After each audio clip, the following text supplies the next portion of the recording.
Local government units and the private sector are busy preparing for the 3-day national vaccination drive. National Task Force Against COVID-19 Chief Implementer Carlito Galvez says they are eyeing 9 million vaccinees in the next 3 days. Included in the program are individuals who have yet to be vaccinated, inoculations for the pediatric group, and booster shots for healthcare frontliners, senior citizens, and the immunocompromised. To be realistic, gawin namin mga 3 million yung aming target.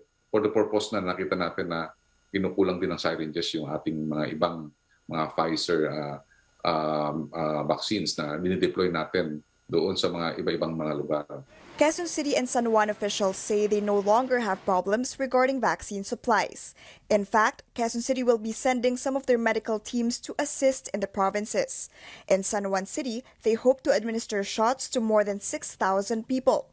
We're able to vaccinate actually 3,000 before. Kaya lang, siyempre yun yung general population, so mas marami sila. Private sectors say they have been closely coordinating with LGUs in their vaccination efforts. The SM Super Malls say 66 of their malls will be participating in the drive.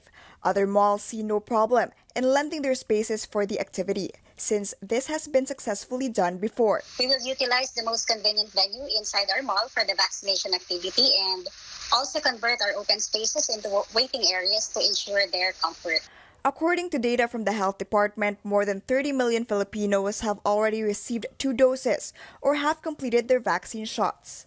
The government plans to expand this number significantly by the end of the year by launching another vaccine drive in 17 regions. The second wave of the Bayanihan Bakunahan will be held from December 15 to 17. Chrissy de Matulak, CNN Philippines.